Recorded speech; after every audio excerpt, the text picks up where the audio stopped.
Hi everyone, ನಂದು previous 2 video ನೋಡಿದರೆ ಗೊತ್ತಾಗಿರುತ್ತೆ. ನಾನು ನಮ್ಮ ಅಕ್ಕ ಮನೇಲಿ ಇದ್ದಿದ್ದು ವೀಡಿಯೋ ಹಾಕಿದ್ದೆ. ಇನ್ನೂ 2 ಡೇಸ್ ವೀಡಿಯೋ ನಾನು ಮಾಡ್ಕೊಂಡಿದ್ದೆ, ಅದನ್ನು ಅಪ್ಲೋಡ್ ಮಾಡಿಲ್ಲ.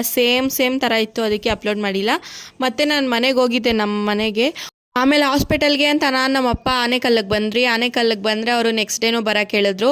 ಅದಕ್ಕೆ ನಮ್ಮ ಮಾವ ಎತ್ಕೊಂಡು ಮನೆಗೆ ಸರಿ ಅಂದ್ಬಿಟ್ಟು ಮನೆಗೆ ನನ್ನ ಕರ್ಕೊಂಡೋದ್ರು. ನಮ್ಮ ಅಪ್ಪನೂ ಬಂದಿದ್ದರು. ಪಿಜ್ಜಾ ತೊಗೊಂಡು ಮನೆಗೆ ಹೋದ್ವಿ. ಆಮೇಲೆ ನೆಕ್ಸ್ಟ್ ಡೇ ನಮ್ಮ ಭಾವದ ಬರ್ತಡೇ ಇದ್ದಿದ್ದು. ಅವತ್ತು ನೈಟೇ ಕೇಕ್ ಕಟ್ ಮಾಡಿಸೋಣ ಅಂದ್ಬಿಟ್ಟು ನಾನು ಆಂಟಿ ಹೋಗಿ ಆನೆಕಲ್ಲಲ್ಲಿ ಕೇಕ್ ತೊಗೊಂಬಂದ್ವಿ ಸರ್ಪ್ರೈಸಾಗಿ. ಆಮೇಲೆ ನಮ್ಮ ಭಾವ ಮಲ್ಕೊಂಡ್ಮೇಲೆ ಎಲ್ಲ ಪ್ರಿಪ್ರೇಷನ್ ಮಾಡ್ಕೊಂಡು ರೆಡಿ ಮಾಡಿಬಿಟ್ಟಿದ್ವಿ. ಆಟೋನಲ್ಲಿ ಕಟ್ ಮಾಡಿಸೋಣ ಚೆನ್ನಾಗಿರುತ್ತಂತ ನೋಡಿದೆ. ಫುಲ್ಲು 100% ಫ್ಲಾಪ್ ಆಗೋಯ್ತು.